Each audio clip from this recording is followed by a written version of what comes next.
Daniel Rodriguez, commission member. Matt Bogan. Council Commission.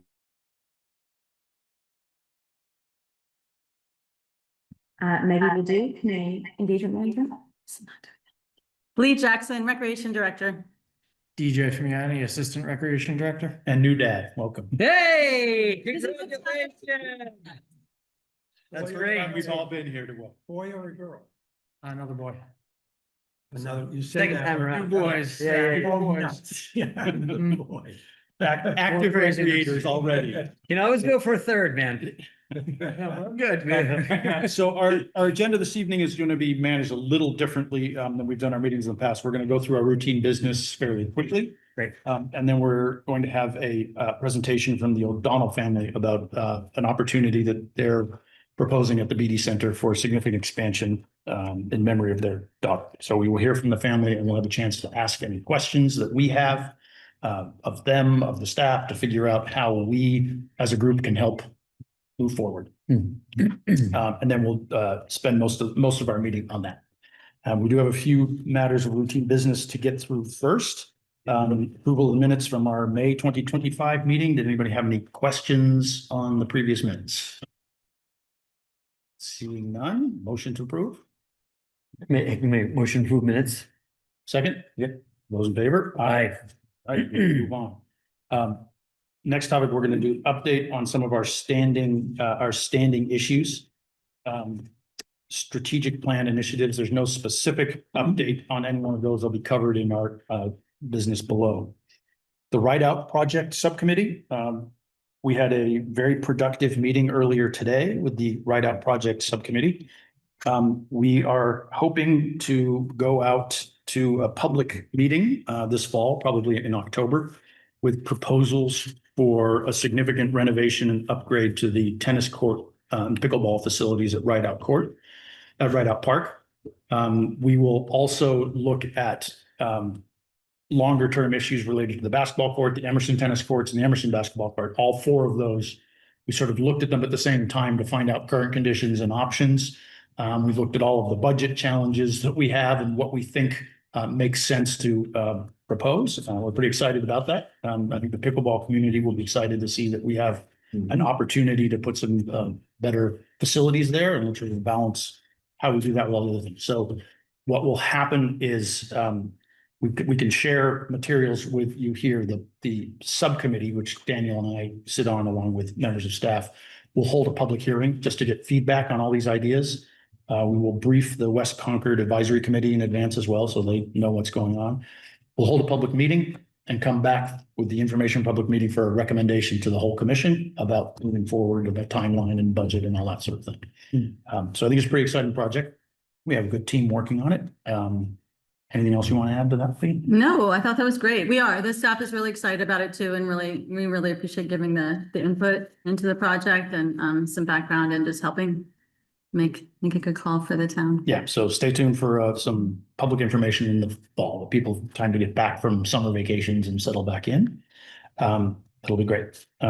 Select board, I believe we have now a new liaison to the select board, Mary Hartman, who said she was going to try and join us here this evening. I saw her last night. I don't see her here yet, but she comes in the next couple of minutes. We can give her a chance to say hello. Yeah. Finance committee, I don't see Peggy here. Peggy Briggs, who is our liaison to the finance committee.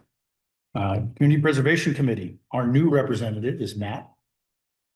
Have you had a chance to meet? Have you met with them at all? I've met with the chair and had a quick conversation. I wasn't able to attend their last meeting, but apparently, and I'll talk with our former liaison on that. I do know there's a good deal of money, and I do know that comes out. There's two big meetings that I need to attend. But we were just talking about you, Mary. Come sit down.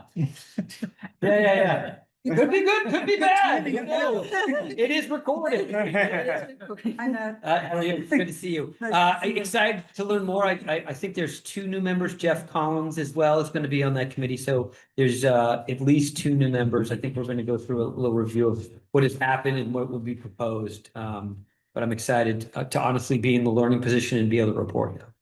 I think we, following up on our Ride Out Project Subcommittee this morning, there will probably be some kind of small placeholder in the CPC to help us finish that project depending on how the budget works out. We think we're pretty close, but there may be a small piece that we need to talk to the CPC about, Yeah. and then a couple of other And ones. there's two additional ones. Do you want me to comment on them No. briefly, Interesting. ever so briefly? Please. We have a town meeting. We're approved for the Giroux project, the playground, at least feasibility, right? That's really, yeah, feasibility for the playground and the dock.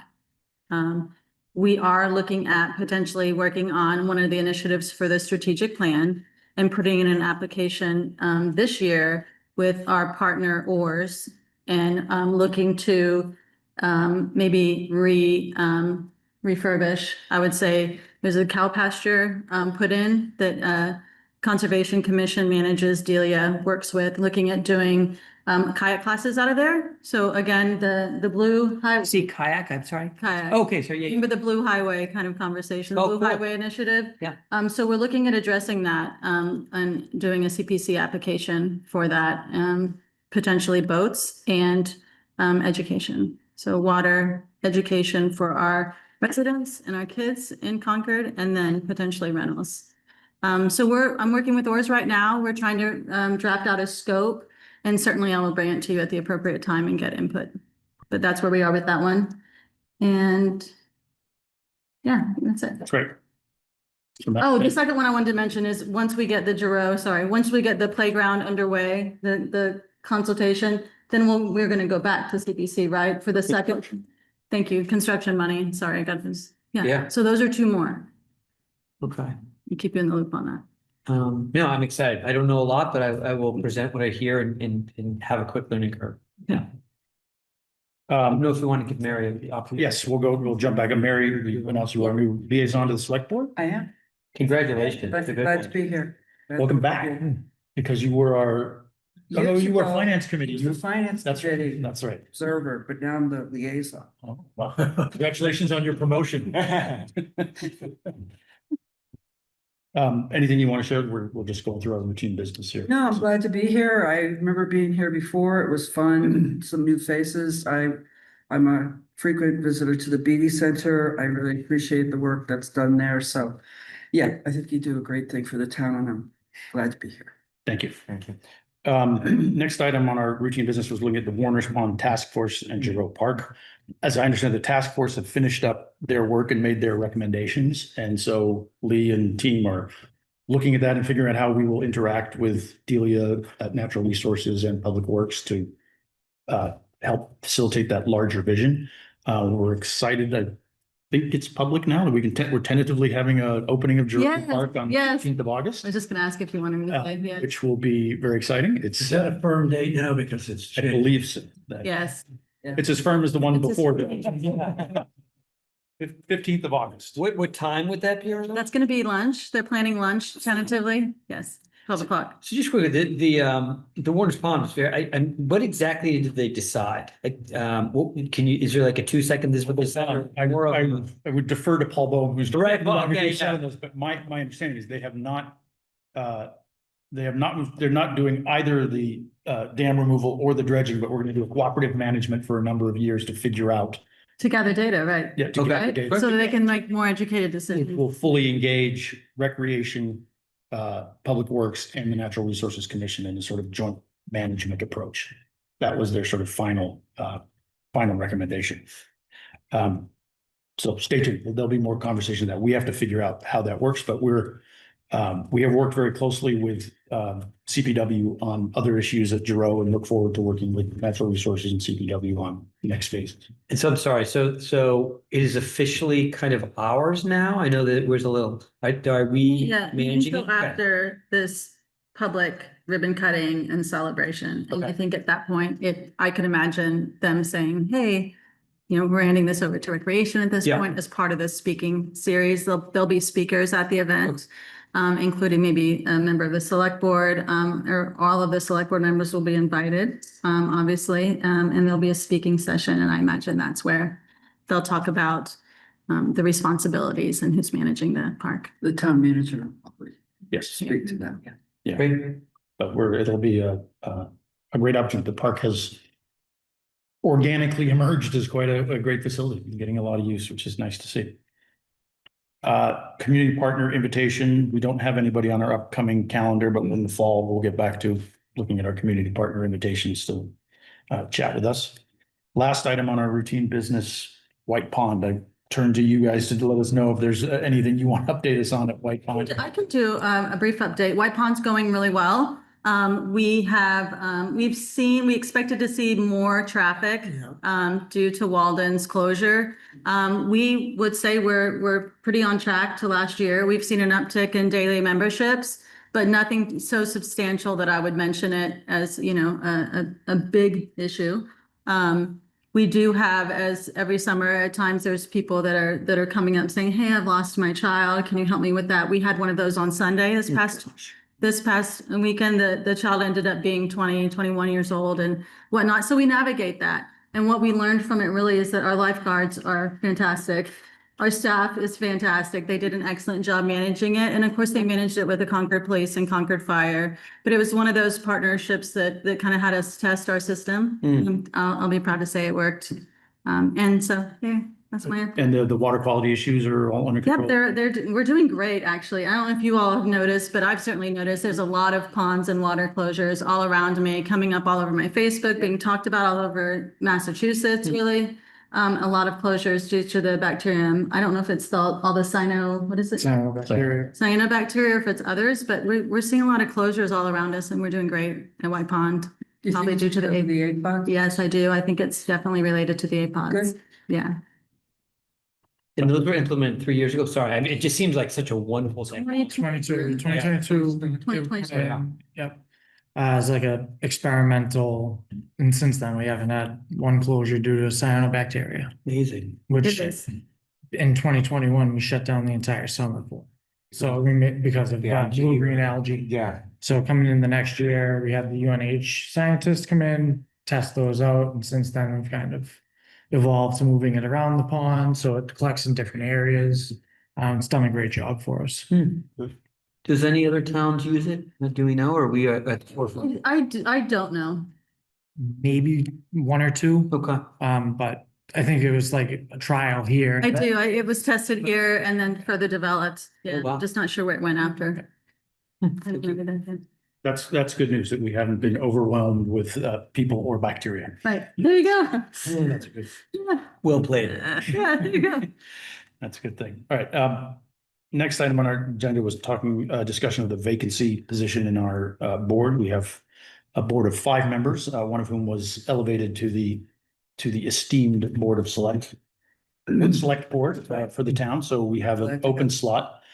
We did something which I think is somewhat new, having seen lots of talk about opening up the process for nominations. We wrote a letter to the bridge and put the word out. We got 15 people interested in sitting on the Education Commission, which is great. I cannot claim that I spoke in detail with every single one of them, but I looked at sort of qualifications and looked at the things that we had talked about looking for here, which is primarily a little bit more diversity amongst our representation, children involved in the programs that we're dealing with now.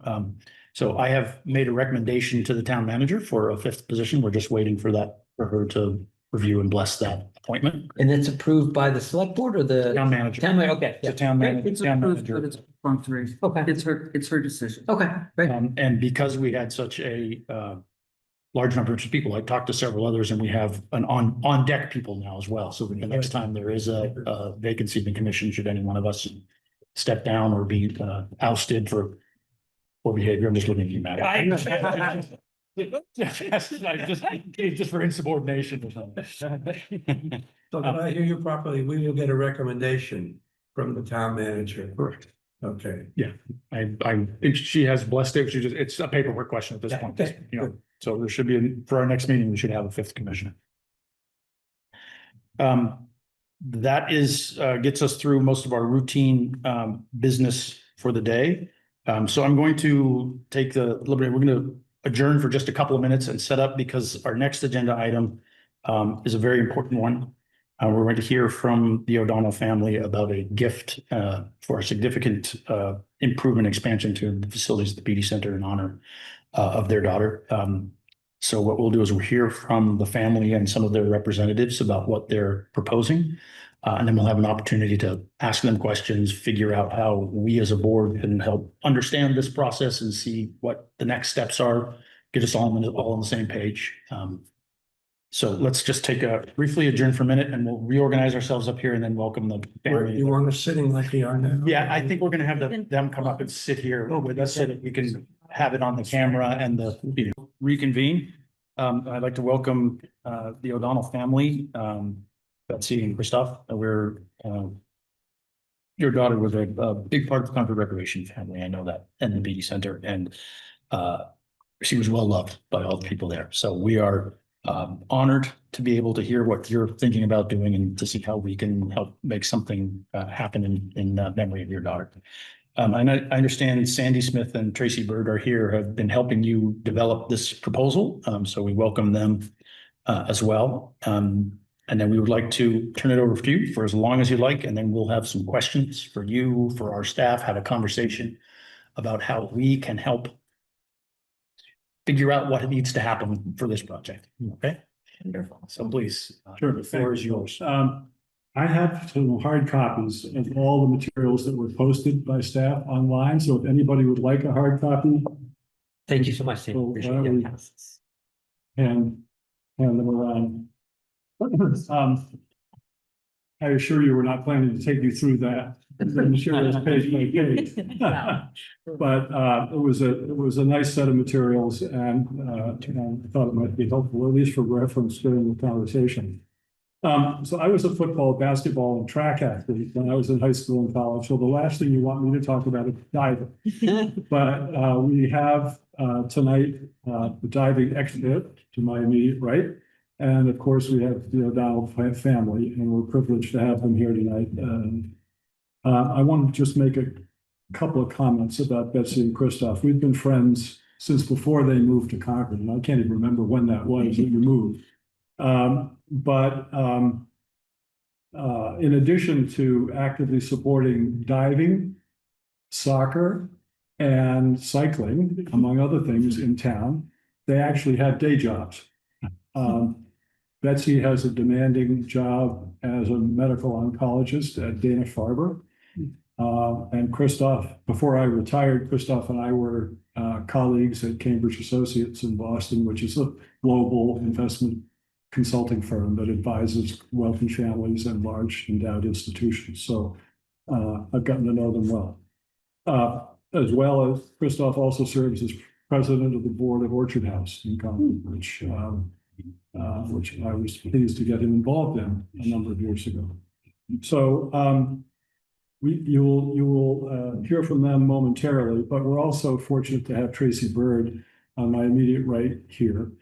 Tracy is truly a rock star in the diving community. She was not only a champion college diver at Stanford, and was on a Stanford national championship team in 1983. But she stayed on and coached at Stanford for a number of years before moving back to Concord, where she started to get involved at Heritage and coaching CCHS. She was the first diving coordinator or programmer when the BD Center opened in 2006. So she knows the BD Center intimately. And she's now coaching at Harvard. So we are delighted to have her as part of our team, and she truly brings years and years of experience. She's coached divers from beginners, young beginners, middle-aged beginners to championship divers going on to national championships and Olympics level. So she's seen it all, she's done it all, and you'll be interested to hear what she has to say about the proposal that we have tonight. But let's start. Betsy, are you going to lead off? Yes, I am. Do my best. I've done very well keeping it, but this one's a hard one because BD mentioned it's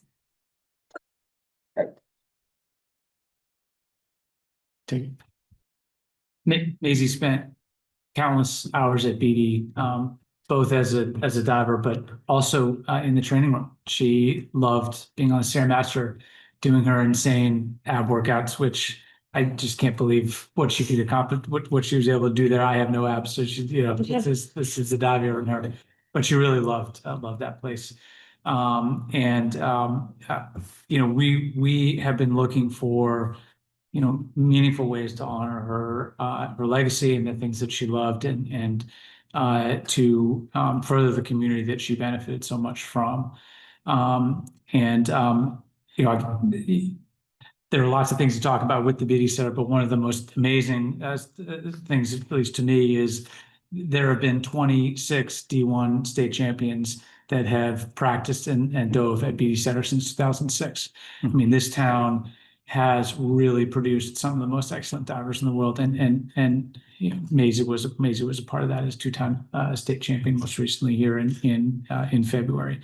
So we really felt that building something in the diving community for the town and for Beatty would just be tremendously meaningful to her, and would benefit so many other kids like it benefited her. There are a couple points in the memo that we got the first memo this for the week of her passing, and things have kind of progressed since then. We have raised 390,000 from 670 different donors, of which roughly half are Concord residents. It's truly remarkable to see that. I have a list of everyone, and it's remarkable how much the community has supported our efforts here. We noted in the memo as well that what's envisioned here, is something on the order of 750 to 1 million for the total build out. In addition to the Mays O'Donnell Fund, we also have pledges from local foundations whose mission is to further amateur athletics in the community. So, we feel good about the funds backing this effort, and are really just honored to be here, and really appreciate the time you're taking to look at this proposal. With that, I want to turn it to Tracy just to talk about some of the diving aspects of what's envisioned here. Did you have something to say? No, take it away. All right, well, I'm a crier, so this is for me and hopefully for all of you. So I'm gonna start off with a bang here. And for those of you that have this handout, turn to the third to last page. And, there's a few goals here. There's three things, my goals. One is to illustrate to you the amazing value of Dry Lake Training Center. The second is to talk about programming potential. And then the last is to hopefully answer any questions. But I'm going to start by trying my best to illustrate through story why Maisie wanted dry land training. See, I can't even get through that sentence at the Beatty Center. And I will start with a story. There's a little girl who's 8 years old. Her name is Tracy. She's in Connecticut at a little pool exactly like Heritage. Sits at the diving well all the time. And she can do a flip, but she can't do a 1.5. And she wants to learn a 1.5. And historically, in diving, the way that you get to that next level is you have your coach. In my day, it was some crazy guys who would be like, you would just throw Chuck harder and then just kick, wait longer, whatever. And I went up there and I spun as fast as I could and I reached for the water, but it was actually the sky and I crashed on my face. And then they said, do it again. And I did it again and I crashed even harder. And then of course, it was another week or two because I was terrified and that hurt and it was scary. And then the coach would be like, stand on the board until you do it, don't get off. And so this is old school. Now we have dry land facilities. And what I'm introducing to you is in this facility is what's called a dry board, which this is a dry board on a portable stand. And in front of it is a landing pit. And we all know what trampolines are. I think I don't need to go into great detail about that. But with the dry board, for example, you can put a little belt on my 8-year-old body, with a little rope and pulleys and a harness and somebody spotting you. And your instructor says, Tracy, all right, you want to learn 1.5? We're gonna do an extra half a rotation. And I'm gonna tell you when to kick, and you're gonna kick your feet up at the ceiling and you're gonna reach your hands to the mat. And he's gonna have me in the belt, so I'm completely safe. And he holds me through it, he says, kick, and I kick out and I'm reaching for the mat and he gently puts me down on the mat. And, or maybe it doesn't work out the first time. Maybe I reach for the sky and I'm, whatever. And it's like, oh, hold on longer. And you keep repeating this until they do it properly. And then you're saying, now, can you do it without kicking or me telling you to kick? And then they do it and you do that 20 times. And when I coached at Stanford back in the day in the late 80s, early 90s, I had 2 dry boards and 2 trampolines. And all of my divers, all my little divers learned every single dive there before they went in the water. And by the time they had their reps in on the dry land facilities, when they went into the water, they did it successfully the first time. Yeah. So there's efficiency and there's safety. Those are the 2 key things. There's more to it. There's more nuance, if you get to higher levels and so on and so forth, aerial awareness. There's also learning how to spot. You guys don't care about that. That's why Maisie wanted that, because she did have this, but she didn't have it at the BD Center. She dove on a club team. She dove on a high school team for 4 years, but she also dove on a club team that rents pool at the BD Center called Boston Area Diving. But in order to have access to that, they would have to go and pay and rent over at Wellesley College, or I don't know what. California, she would be in Travel California. to right? California. Or BU. To BU or other facilities. So we now have an opportunity to have this at the BD Center for our high school divers, for the club teams that use our pool to have it locally, and also for others who are interested in renting it from us.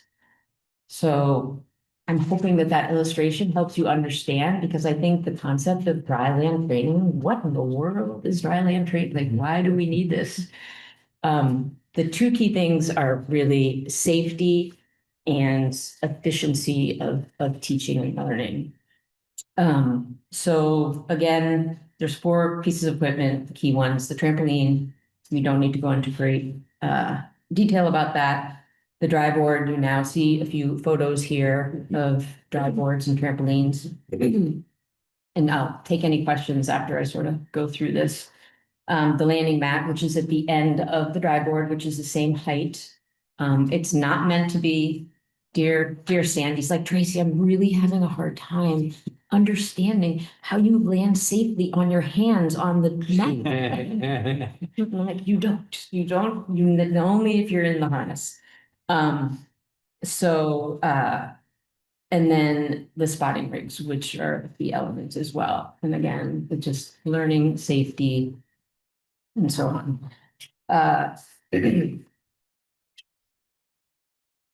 And just to give you an idea of efficiency, you can have 2 programs going, you could have some people in the water, some people in the dry land area. The average athlete can enjoy 5-fold training efficiency here versus in the water. So every rep, takes at least a minute to do a dive, and then out of the water. Here, you can get 5 reps in that same time period, because you're not drying off to get out of the pool and waiting, it's just much, much more efficient. And some of, the other simple things, which is not so important to you, but I will share is really helps in safety, because you have to learn correct form. An example of that would be, there's a photo at the top of this girl. Say this girl on the trampoline, she's in a tuck and she straightens her body. When you're bringing her down the back, if she's loose, she can actually, you have to hold a nice, firm, tight body. And if you're learning that over and over again in the harness, in the dry land, then you're going to do it in the pool, and you're going to be a lot safer actually with your dive in the pool for the rest of your career. And then of course, aerial awareness is another thing. It's also fun. And it's fun. It's fun. All right. You can take a little kid and they can be on the trampoline, and you have them at one, and you say, run across the trampoline, and they start to run and you go, and they go fly. Yeah. That could be a birthday party event. So, well, diving in general is just fun. It's an excellent sport. I feel incredibly blessed that I've been a part of it for so long. So should I finish and do questions and then, or do you have any Please, questions? Okay. Please continue. So let's move on to what you are interested in, and that's programming. So the first thing I want to talk about, and I know that this is just a really wonderful group, go one page before, and we have this page here, and sort of a little diagram of a concept that the incredibly generous people behind the scenes, from architects to builders, the thought forms people who built the BD Center have helped us put together. So this is the diving well. And this is the proposed area. I know that we don't know this is all gonna happen. I know that there needs to be feasibility studies, but let's just work with this just for the fun of it. So with this design that has been put together already, without moving the equipment, you have 10 feet by 35 feet of open space. And that's without moving the equipment that could be utilized for programming beyond diving.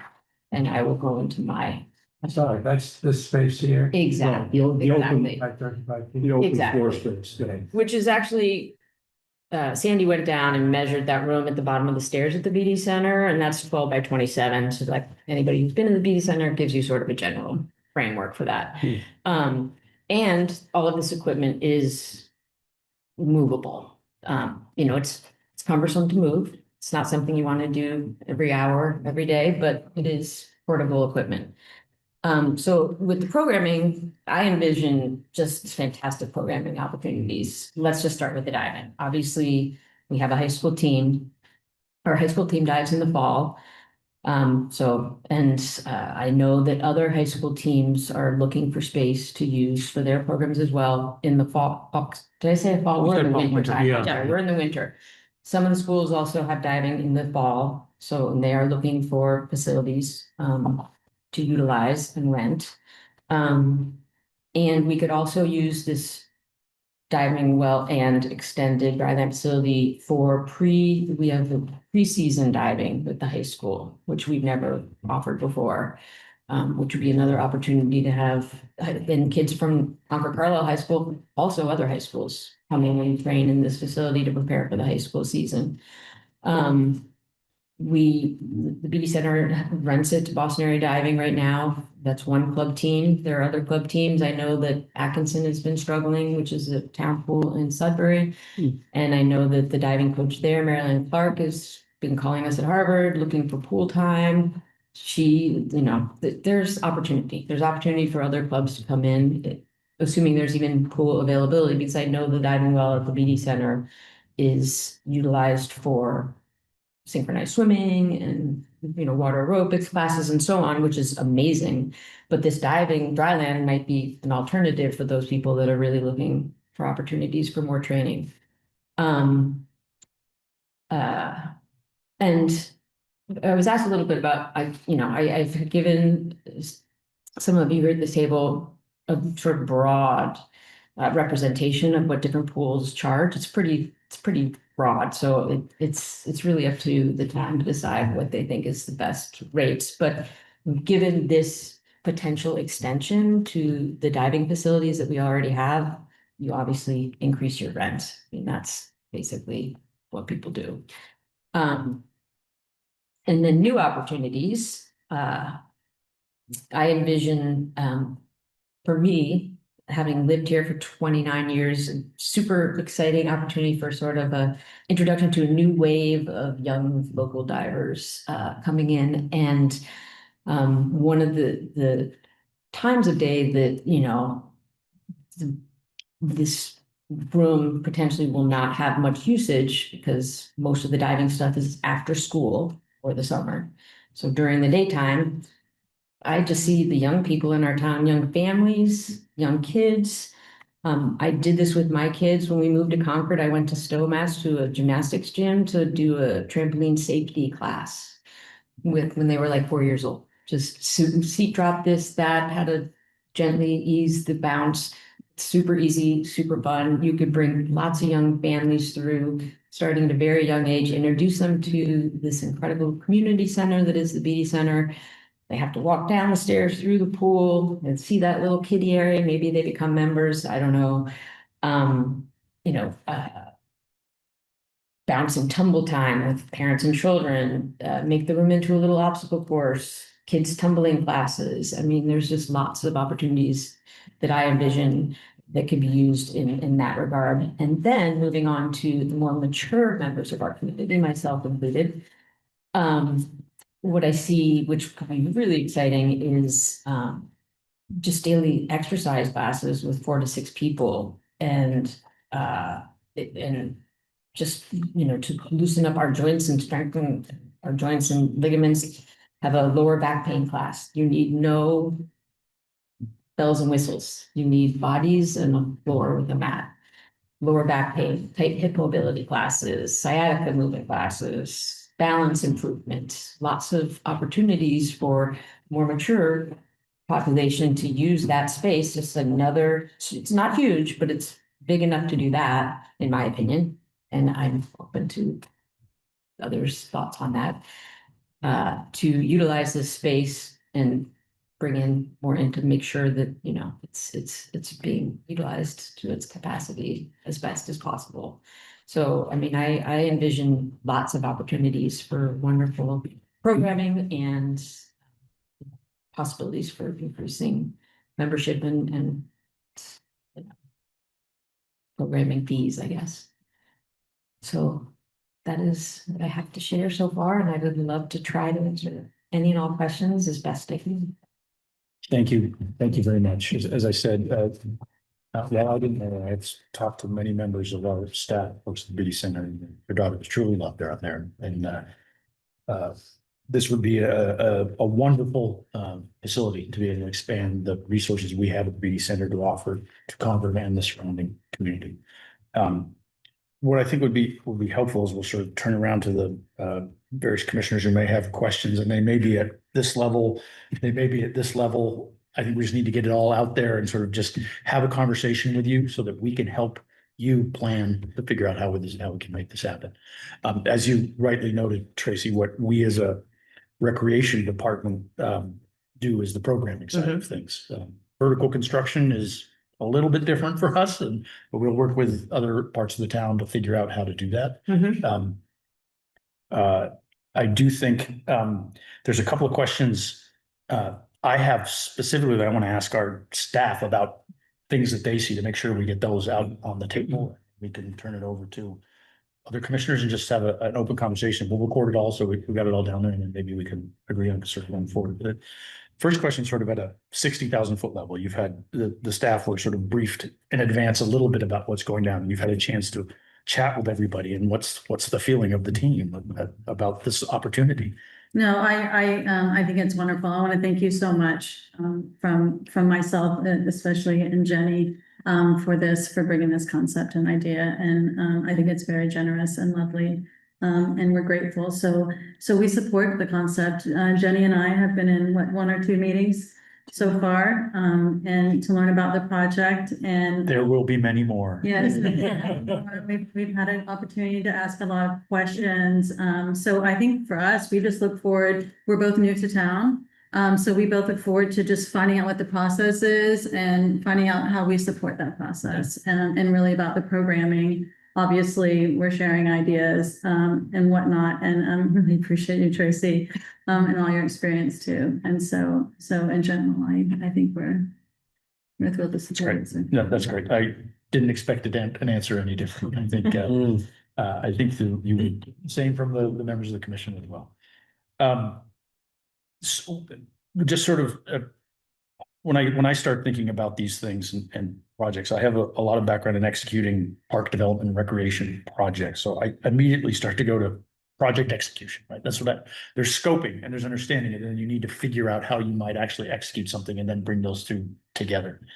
When we run a facility like the BD Center, one of the questions you always have to ask is, are there other things that are on the docket for that space, or that have been in discussions, or any sort of immediate issues of that space that come to your mind? I'm not aware of anything else that we have talked about going along the edges there, but I just don't want to ask the staff. Sure, so absolutely, this project does not disrupt any kind of plans for space that we have for that area. I think the only thing that comes up for us most immediately is we'd have to find a new place to move the parking for our team, and that's significant. We don't want to, not think about that. So that's the only really thing that comes up with us. We have several large capital projects that are happening in the very near future that are incredibly important to the success of BD long-term, and about 30 projects for this year, just for the whole department, but nothing that we're doing impacts the particular area that you're talking about,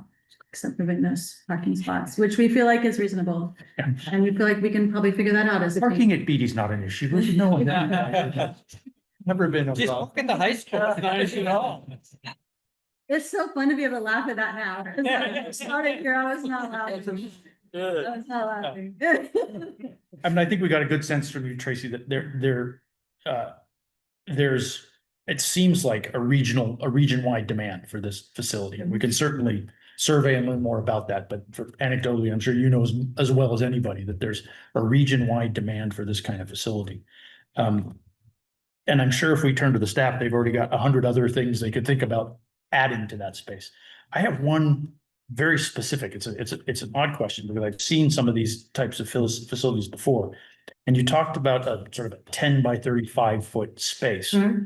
Is the rest of the equipment movable? Can you lift it up can you make the space bigger by, do people pull the stuff up to the roof and get it out of the way, put it up against the walls, or is it fixed stuff that when you put it in there? Well, both the trampoline and the dry board, I mean, the mat's just a big floppy mat. But the dry board is on a movable stand. Okay. So it can be moved. It's cumbersome. It's not, one person's not going to walk in there and move. As far as the pulley thing, that was a very creative idea. That we brought up, I mean, anything's possible. Yeah. I mean, I went to a pool in Scotland where the floor is retractable. And so the diving well is 16 feet, but it can come up to 4 feet. That's how our Olympic pool was at Georgia Tech when I worked there. It was So, I fantastic. mean, Yeah. anything's possible. Yeah, I mean, I think it's, I feel a little nervous with that stuff over my head.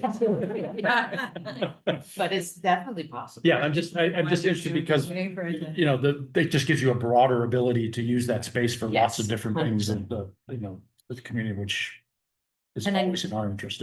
And I know that the swim team was interested too, if they could have like team meetings or team stretches, things like that on their meet days, because they always are crowded in the diving. So it's a nice option for just the swim team when the dive meet is going on, that they can congregate in there. So it does actually create an additional space for offloading that very crowded pool deck during meets and stuff. Yeah, and there's no doubt, big space additions at the BD Center are welcome. Right? It's a very busy place, as you guys all know. And I'm sure you guys have had lots of thoughts about other programming things that might go on in that Yes, I space. mean, I have, I still need to understand, the space and what's movable and easy to move. I will share that ideally the multi-purpose aspect is what I'm probably most excited about.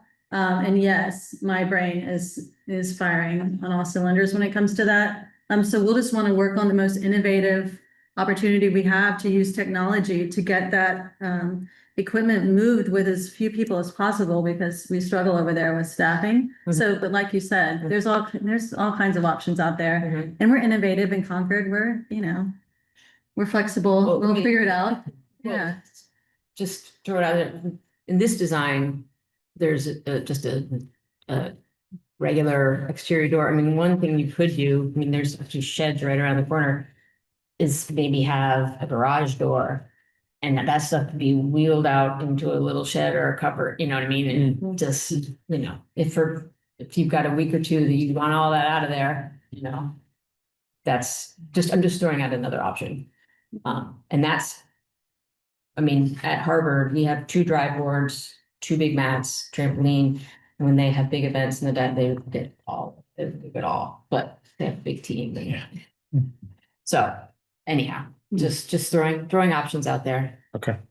Yeah, and I'm sure all this, we'll refine it all and look Right. through this as we move forward. I have a couple other questions, but I don't want to monopolize the discussion. Any commissioners, do you guys have any questions that you'd like to throw out there? And I've got a couple, but I don't know if we'll go clockwise. So, just first and foremost, so I was fortunate enough to be president of the Parent Association, and both three daughters are completely amazing. And so thank you so much for what you've done and how strong you guys are. You're an inspiration that I won't go into it because it's amazing. So thank you so much for doing this. I will say that Sandy and I are good friends, and I was aware of this and the excitement. You've got a good team here. It's hard to say no to Sandy, I got to tell you that.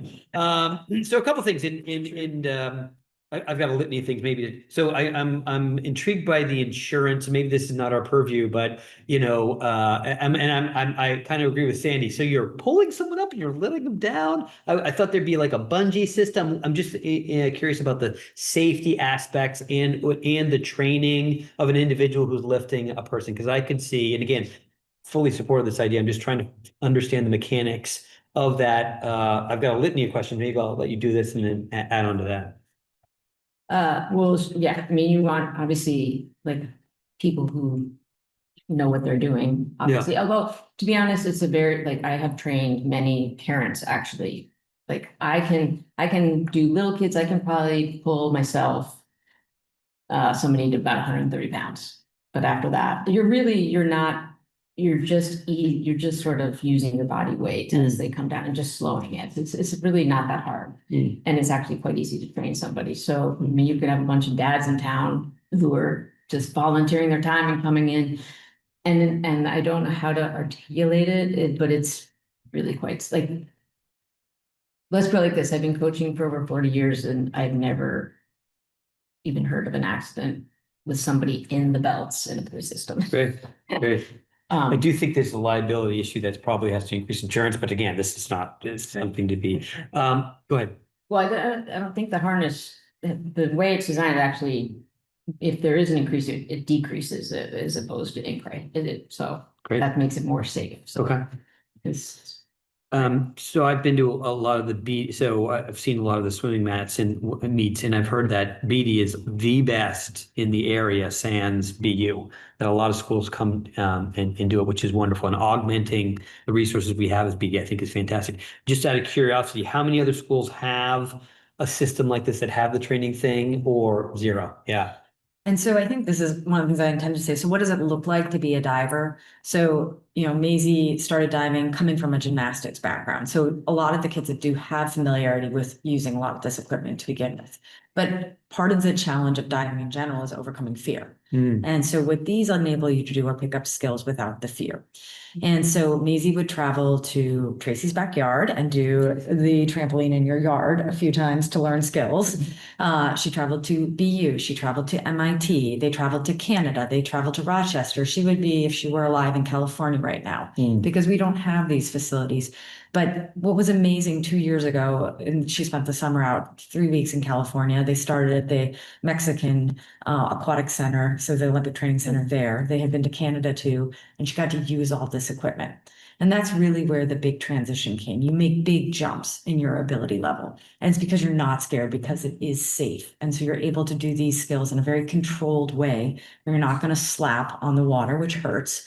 You're just going to ease into it and you pick up these skills. But so she would have to travel to all these different places. And we are so lucky. We drove to Shrewsbury every day for her gymnastics. So having this diving program in Boston Area Diving NCC in Concord was the biggest blessing ever. But kids come from hour plus away to be part of Boston Area Diving. And right now we have Acton Boxborough diving with us, Bedford diving with us, Westford diving with us. So I think that there's the diving piece, but then no one has a dry land. So there's this potential where people could come 1 day a week to do dry land and say, we're going to rent the dry land space for an hour so our kids can come and do this, because none of the other schools have this. So it may not be that it's every single day it's the same school, but people can come once a week for an hour time slot. And I'll give you another example. Maisie went up to Rochester for one of the USA diving competitions, and Joe rented a space from the Rochester team, which was literally in a warehouse space. So it was the most sketchy thing ever. No We pulled up, there's no pool. It's just a dry land facility in a storage container. And it had these things, but a lot less walking space and. Which the is kid- what most gymnastic centers look like, an old warehouse. They put a bunch of stuff in there. It's fun. Like the kids love it. It's thrilling because I get to do all these things and it's different and it feels safe and it's just a really great part of diving where they get a lot of confidence and so this would be something that would have a lot of draw for not just programs that are going to use the pool, but people who don't have a dry land option. And they may use it once a month. They may use it, or you could have a coach thing where Tracy or Joe or someone just says divers who want to come here can do an hour of dry land. It can be just specific to the DCL. So Westford doesn't have diving boards. Bedford doesn't have diving boards, and they don't have pools either, right? Newton South has a pool, but the dive boards are in the pool, so they cannot dive and swim at the same time. You have to remove the lane lines. Cambridge and Milan, I think, has separate boards, but not dry land. So basically, no one in the DCL has the facilities we have. And that's why all the divers come to us. Most of the DCL literally doesn't have boards, so they're with us. I like how you commented that we've proven success. You said 21 have gone a level. I do have to say that the picture looks fantastic. I think the location's wonderful. Added space, I think, is needed and it can be utilized. And the rental opportunities, I think, are viable as well. I'm intrigued on how did you determine? So you said 10 by 30, and my assumption is that's the space that could be used without these boards. Why did you choose this distance? Bigger, smaller? Just out of curiosity. The overall size? The overall footprint. Yeah. I think the answer to that is that the ground starts to slope. Oh, is that right? Goes Okay. with the road over here. I mean, this is basically the least intrusive place to put a structure without having to do regrading and deal with like serious expansion. Yeah. Am I right about that? Yeah, I think that's right. I mean, it's immediate, the ground outside is right at the pool deck level fundamentally, so there's not a lot of site prep that would have to happen. It's immediately adjacent to the pool deck and the diving well, so it's convenient for teams to be there and some divers working in the pool and some divers working in the dry land facility. And as Christoph pointed out, behind, if you go the other way toward Thorough Street, the ground slopes off pretty quickly back there. And there'd be a whole lot more site work and other issues involved back there. I think the location's great. Than here. And we're hopeful that we could find another adequate location for parking for staff.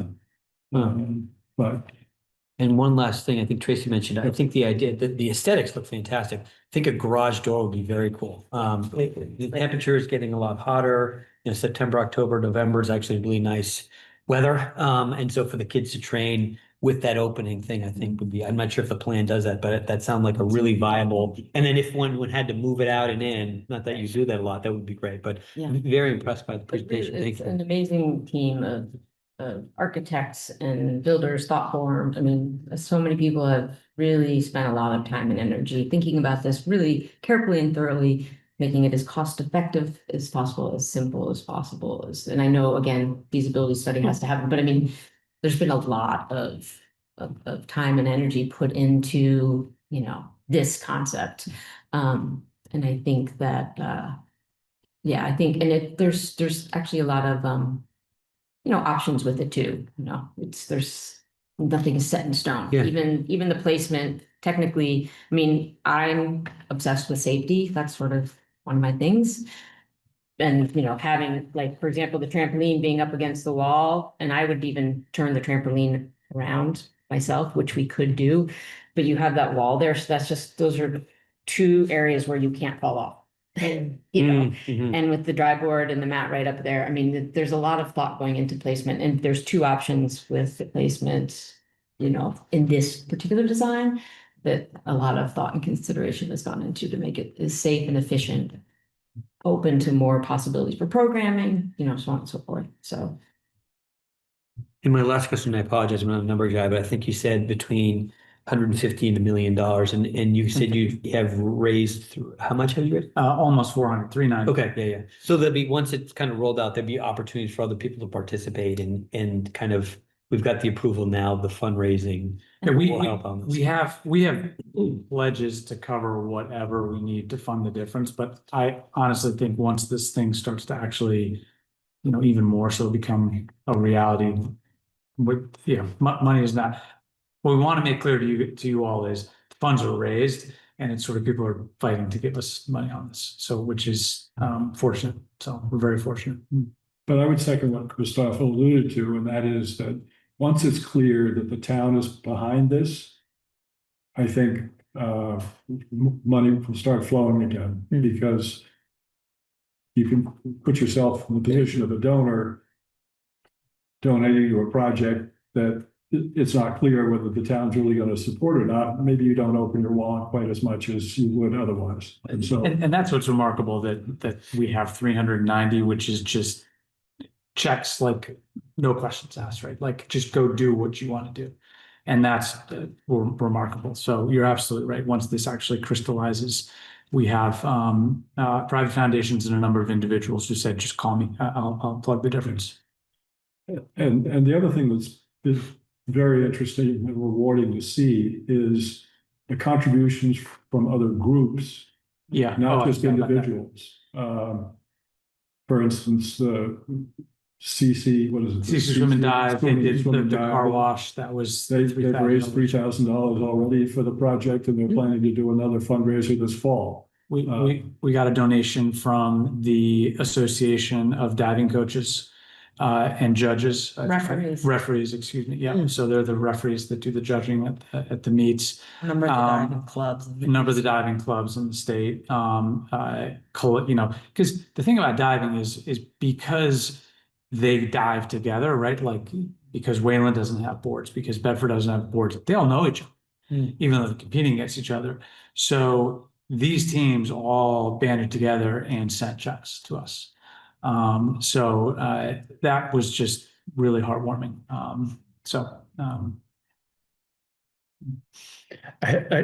Daniel. No, please. Daniel and Pete, you guys have some questions. Pete, anything you want to? So I have one very, very practical question. How much is just the equipment piece cost, and how long does this last? Because one of the things we always run into is 10 years down the road, we've got some investment, something like, oh man, we got to replace that. How are we going to do that? Can I speak to that? I actually think I have the numbers. It's in the memo. Okay, It's on the front. Oh, great. Within the memo, there's numbers. But another thing that originally the architect wanted to open this space up to the pool, to the diving bowl. And I said, no. I've spent I have a little seat, my little butt marks on that bench, coaching diving for so many years. It is so hot and humid, it will totally ruin the equipment so quickly. This needs to be its individual room that's closed off for safety reasons. When nobody's in there, it's locked, nobody can get in. You don't worry about somebody going in using the facilities. Can you get AC in there? Is that You what just you're have a saying? mini split. Put a mini split in there, system, air conditioning and heat. It's its own little unit, and doesn't even tap in. Doesn't require any plumbing, although you said you had a friend who I had a offered. friend who said, any plumbing you need, I'll donate. If you're gonna do plumbing, maybe put a little water cooler in there, the little, other than that, you don't need any plumbing. So actually, it's perfect room for this equipment to last for 40 years. And our goal is to raise enough money to cover any cost of replacement that would be needed. Yeah, so the idea would be some sort of endowment that is there to basically fund depreciation. So that's the idea. That's an excellent question. It's wonderful that you've thought of that, because so many times that becomes Yes, a challenge when Yeah. you're in any parks and recreation yes. genre. It's always the issue that comes up. So I appreciate that you've given some thought to that. Lee, do the staff team have any questions you want to ask? I think I've had the opportunity to ask my questions, honestly, already. Do you have any questions, Jenny? Well, I just want to say thank you. I think that this is a wonderful start of a partnership that we can do something together. And My one question had to do with, and it had to do kind of with the insurance was, do you have like a special certification to be able to spot someone in a harness? So that's a good question. So, with, the simple answer is with AAUs, Amateur Athletic Union, you can get insurance as a coach, and I believe they also have some training. And you as the BD Center, or Yeah. we as the BD Center could require whomever is in there, make sure that, you know, they have passed a certain level of competence before they're allowed to go in and utilize the equipment. But they, sign up as a diving coach and they are covered $1 million liability as for themselves, you know, not, that's different than the BD Center. And I don't have specific, I can't give you specific information on insurance. Obviously, you know, all of these facilities that have this are paying some sort of insurance, so it's gotta be something that can be done. Yeah. I don't know what it is. I can ask around if you'd like. I think it's you know, maybe a nominal, you know, add on to whatever already exists. I'm sure that the BD, I'm sure that there's already some insurance policy. I was just, yeah, It's just a little, There's already I didn't know if you diving wanted to boards there, that's comment. already Right. high level insurance. Exactly, Exactly. So this would be perhaps a nominal. But it was just more of like you as an instructor, or say when Joe Yeah. comes in. You want all the little kids, so that's a good question, so it's like, do you remember AAU? It's like $16 or something, I don't know. So if you bring little kids in, maybe they have a one-time sign-up fee and it's 16, and every single person who walks in there is also insured. Okay. And So- if you're in the diving community participating, you know, in club diving, you're going to AAU meets. People, anyway. people who are renting, who are divers. Yeah. Already have, They're already. Okay. they're already covered, and yeah. So that's a great question. And we can add checkoffs too, similar to Sure. climbing. I Yeah. used to manage the climbing along Georgia Tech, and so we would test that on the way. So it sounds like a belay. It's exactly like that. Okay, Yes. so it's a very belay. similar. It's like Yeah, it's very. Yeah. It's like set up a system whereby, Yes. like you suggested, if there's a party, only certain people are checked Sure. off to host it. So we can, Okay. Yeah. But that's very analogous, yeah. it's the same. Yeah. And I just want to make the comment, I think there's definitely opportunity for B to start a diving team too of some sort, or diving practices and lessons, because that's not something we Mhm. currently do. So I'm excited to expand upon our own programming with diving. Well, and you know, there's so many great sports in Concord, and diving is an amazing sport, and not every kid is a soccer player, a lacrosse player, a runner. And, you know, part of what was special for Maisie is she got each year I scored all the meets, and you just saw her get happier each year. And there's a really great group of kids. Yes. It's a different group of kids. Thomas Stone is another great example of a kid who, you know, is a gymnast who's a CC, just graduated. And you watch these kids over the trajectory, just like you watch them in otters or anything else. And it's really special. And so I think this would draw more people from just Concord itself in to come and dive, because it's a great sport. Amen. I can't even do like a front dive. So I say this as a thing. No one wants to see that. You could sign up for the first We could- adult dive. Put you in the harness, I'll spot you, get you going. Does it That help? might be a thing. Does it help with cannonballs? Yeah. That's right, yeah. But there's a technical term for that. Definitely. Pete, did you have a question? I presume you have a 501(c) for. Yeah, so this is all being done through the Community Foundation, Metro West Community Foundation. It's a nonprofit, or it's a tax exempt fund, and so donations into it are tax exempt, and then it's a donor advised fund, so you can also transfer your own money from your own donor advised fund into our fund. I asked the question because when the BD Center was built, excuse me, the money was raised by a 501(c). And that nonprofit also built the BD Center, took full responsibility for designing and building that facility. And only when it was completed was it turned over to the town.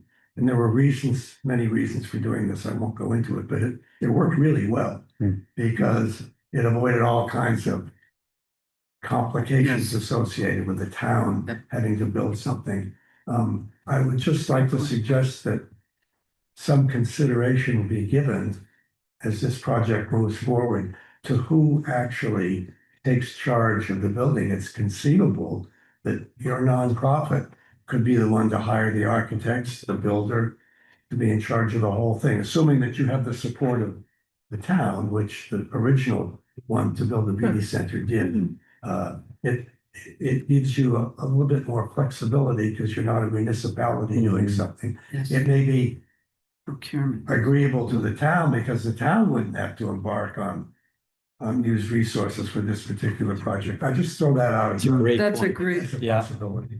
We have, I'm new to Concord, but I know there's a history in the couple of years that I've been here that we've noticed we have a partnership with the swim team to put in some new equipment already. We've gone through the experience with the Friends of Concord Carlisle Youth Soccer to put in fields there. There's another layer of the town. The property is school property. This is the actual land, so we'll have to engage with them. I don't imagine there will be any, again, it's working out the mechanics of it, not a desire to see this sort of thing happen. Mary, you said you had a. well, actually, I want to follow on with what Pete's saying. I think that's a great idea to put it in independent group of people together that aren't constrained by some of the procurement laws that municipalities are under. That would help get this done more faster, easier. So it's something to think about. And less expensive. And less, well, yes, Dramatic, less yeah. expensive. That's something, that's how the BD Center was originally done. So that's a good model. My question was much more mundane. I was really glad to hear that your idea of an endowment for equipment replacement. I guess I'm wondering about the ongoing maintenance costs, like the utilities and maintenance and maybe incremental insurance. Because I know the BD Center operates on a pretty slim margin. So are you expecting to get recoup those costs with programming? Have you thought about that? I think. We haven't talked. We haven't talked about that. I mean, I think that what I'm hearing is this is a partnership with the town. Yeah. And we, as a team, figure that out and make it work and Right. take all of that into consideration. I think that's really important. I mean, again, I think there shouldn't be a lot of equipment turnover and you have to clean it. And whatever the cost of the mini split heating and AC, there's just not a lot. It Not a lot of certainly sounds like there are significant revenue opportunities as well. Yeah, I don't see You it as just a, you have to do a pro something forma. that's- Yeah, sure. No, we need to. I think it pays for itself.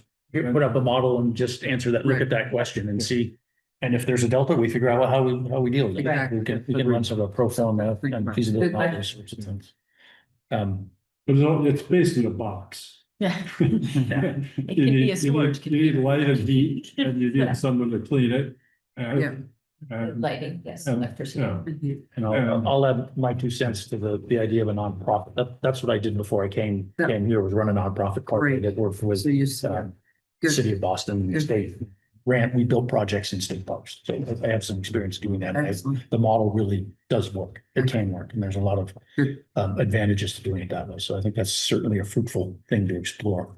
And architecturally, if I'm not mistaken, these are the same people who did the original BD Center as well. The builder, not the architect. Yeah. The builder, yeah. Okay. That's great. That gives us more degree of confidence in sort of what they've Yes. already Yeah. put out there as a. So a member of our local bike for cyclists is actually part of the building firm. So, Great. yeah, so convenient. Dug up the Yeah. old plans. He dug up the old plans and so Great. it was really nice how that came together. Are there any more questions or should we start talking about sort of next steps that we need to do? I don't know if anybody else has any question. I mean, it certainly seems to me you guys have done a tremendous amount of work so far. It's a a compelling opportunity and a compelling presentation. We probably need to have, as we've all talked about, some kind of feasibility study that looks at all the components that are going on here. And figure out how to get that done as quickly as we can so that, answering, putting all these questions down on paper and figuring out there probably needs to be a continuing work group of some kind, right? To sit and start hashing these things around. That should have some representation from recreation, someone else in the town probably who has more building experience and, Facilities? vertical construction facilities type representation. I assume it's you, Sandy or Tracy, one of you working with us on that sort of thing. And probably we should talk to someone at the school department as well Yeah. about their role and what issues, questions, concerns they may have. I do know that there is a governing document that governs our relationship with the school department and how we implement things at the BD Center. The timeliness of that agreement actually expires in 2029, but has another 25-year extension that's essentially pro forma, right? It's going to happen unless there's any major issues, which I don't think happen. But if there's something that needs to happen to ensure the long-term, ability of us to maintain and use this facility, now's it's a good time to get that in there and figure out what's going on, particularly if there's a nonprofit that has an ongoing role of some kind. So I think that's really our next step is to sort of identify a work group with the town, the Recreation Commission, the school department, and yourselves. Is there anybody else that needs to be involved in that? You said facilities? If that's the right. Because we can always go to insurance later with our insurance questions. They don't have to be. Yeah, and I don't foresee the insurance being a huge. It's just gonna be a question. Again, when you already have water and a swimming pool. Yeah. Insurance, Yeah. that usually Yeah. makes insurance companies nervous anyway, so this is just kind of like. I guess at some point. we The need- trampoline, right? Like you already got a diving board, a trampoline's not gonna matter. At some point, we should probably add the select board, right? Yes, We have to that's go in kind of front to the, accept that's the again? next step. Well, it's Accept great it. that Mary's Yeah. here tonight. I think kind of a similar We do. briefing of the project to again, see if there's buy-in from the select board to this concept, which I doubt there Exactly. wouldn't be, but. Right, you're right. Um, To get support conceptually Exactly. and then formally, And we then would have to consider- accept it. And then. at some- yes, and then again, going, getting the same kind of sign off from school committee, because I don't want there to be money spent on a feasibility study of any kind. If for some crazy reason the school committee is like, we don't want this going there, I Good can't idea. see that happening, good but idea. let's just check all the boxes. So those would be kind of the immediate next steps. Yeah, ultimately, at some point, one of the issues that not issue, but one of the steps that we learned with the Doug White Field process, that we managed as a town construction project as opposed to a nonprofit. Yeah. Had to have all the money in place and transferred over to the town before you could even send a letter out to do nonprofit. You have some flexibility in how all of that works out, which is hugely advantageous. Very true. The BD Center was built before all the money was raised. Yeah. And by the way, starting to build it helped raise more money because once people saw the thing going up, Yeah. they said, wow, this is really great. Yeah. So the last $2 million came in, they were borrowed the last $2 million from the Middlesex Bank. And that was paid off virtually no time once the building started because of the enthusiasm that was generated by it. Yeah. Even like the library wing, Matt, how fast did that move along in terms of the donations and things that were? A lot of raised? great support, yeah. I mean, that is a huge amount people are passionate about that. I would just say, Phil, before you come to the select board to see if conceptually, make sure that you talk with the school committee first. Yeah, I think there's quite a bit of down in the weeds work to be done before we're ready to go Okay, to the school let us committee know. and thing, but Okay. that's where I think we need to have a work group that has all of those groups represented. So we will talk with the town about getting someone from the facilities, public works, whoever it is that has better understanding about what questions to ask for construction projects. We've done some of these, so but it'd be helpful to have facilities perspective in there. Someone from the commission and or staff at the recreation department to work on the committee, someone from the school committee who can reach out to the school department to find out who that is. And someone from your team to sort of put together our work group and start nailing down a few things. Because you just got to get started, right? Yeah. You just got to jump in there and then more questions will arise, questions will get answered, and more questions will arise.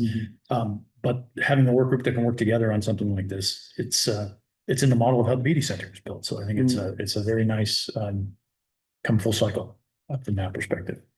Do you think the mission and the result is something that everyone can get very excited for? I think this can bring people together.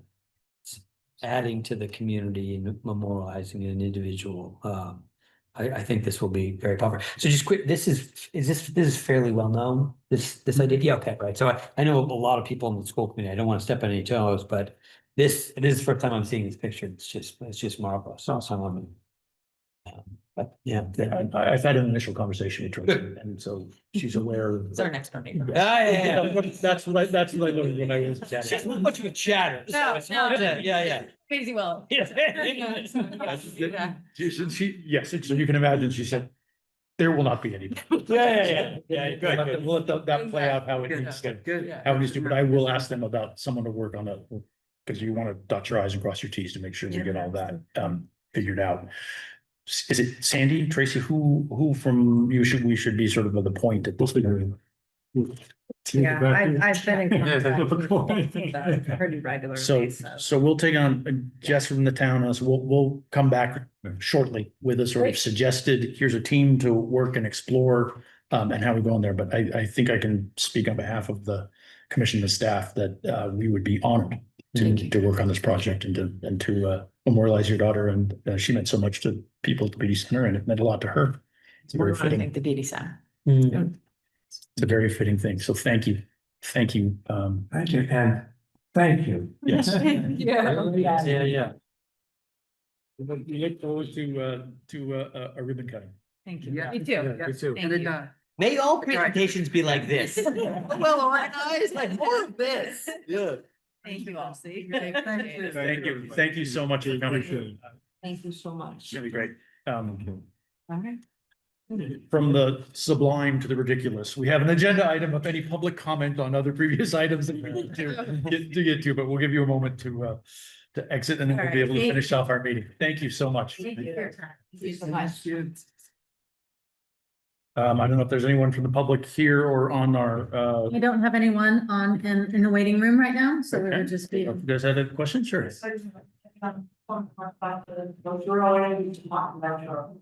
But I really just wanted to. Can you just give your name and address for the record? Did you want to get up closer just because I'm getting old and I can't hear it? Thank you. And really, I just wanted to talk about Giroux Park and the opening that it is right now scheduled for the 15th. And just wanted to make sure that the Giroux family was aware, involved, could make it. Because I know they're very interested in doing that. They're interested in having a monument with a plaque on it, really like a boulder with a plaque. I know that it's been a difficult road for Giroux, that you guys are probably going to be taking over the Recreation Commission. But in part of phase one, there were supposed to be benches and picnic tables at Giroux. Right now, it was put together that there's used benches, used picnic tables that are there. They get used quite a bit. Giroux gets a lot of business, so to speak. And there's really not that many places to sit. It was in phase one, there's still $84,000 left. And I was really hopeful that for the public to go and visit and enjoy it, that we could have some benches put in. I know that there were 12 in phase one. I understand that you have the CPC application, the CPC approval for $90,000. But this was different from looking at the dock fishing area and the playground. And I guess I'm requesting that could we have some benches, and the benches would be similar to what we have in West Concord, so that we would have some uniformity in West Concord. So that's really my push here. Yeah, so and understood. We've heard that from several of you. Just to give you a little background sort of on our perspective on what happened when we got engaged in the Giroux Park issue. It was brought to our attention. There were a number of questions about the design and the execution of the park, as you said, a rough road that had gotten there. So there were a number of questions about what was finally put in there. What did it look like? How did you do that? And so what we thought would be a valuable thing to do, in addition to talking about, water access features and playgrounds, we really need to re-examine the sort of where the walking trails go, where you would put parks benches and things like that, because you don't want to put them in and then have to take them out and redo them. So we absolutely envision putting in sort of all kinds of furnishings that go out there. It's a question about whether, one of the questions I have in my mind, which we haven't explored, is do you match them up with West Concord? Do you match them up with the things on the rail trail? There's a number of sort of logistical questions about that, but the number one question was making sure we have the park design. If we're going to make any changes to that, you don't want to go in and put a bunch of stuff in that you're going to have to move and then, so we had envisioned that becoming part of our public process and conversation that will start in the fall about the other things that need to be done, would be looking at street furniture, those locations, the trails, how does it all look at? So it's a larger design question, which is why we have moved forward on it. We found some temporary stuff to put out there so that at least there were places to sit. I'm a little wary in some cases of throwing good money after bad and saying, okay, look, we got a design that doesn't really work. We're going to put these things in. Are they the right ones? How do they work? That's the reason that we've been hesitating on doing that. Executing that once you've had some public conversation, made some decisions on that, can happen fairly quickly. Purchasing those, but you need to know, what are they going to look like? Where are they going to go? How does it fit into an overall design concept? And that's the gist of some of our conversation that would start this fall. So that's the perspective that we took on. Well, I hope that we can see something there soon, because it's a wonderful resource. It does need, a little more revamping and whatever. And so I appreciate that. Thank you very much. And I do have one more thing actually to say, that when I clicked on at the recreation, this is more of a housekeeping thing. I clicked on the Recreation Commission meeting agendas and minutes, and it took me to the 22-29 main agendas. So just as a little FYI. Great. For the thank record, you. we have nothing to do with 2229 Main Street. I can. I do not care to. Thank you. You never know. No, not yet. Mary's going to love our proposal for what we want to put out there. Thank you. We understand where you're coming from on that. We're not oblivious to that. We just want to make sure we're going to do it the right way. Okay, good. Thank you. I appreciate it. Thank you all very much. Any other new business or questions? Just a quick Please. minute. I read in your minutes that there's I want to set the expectation about CPC funding available this year. I read your minutes that there's expected to be a big surplus this year, because the CPC is looking at some outstanding applications that have been spent and are thinking of asking for that money back. And they might do that this year. The thing is that still requires a vote of town meeting.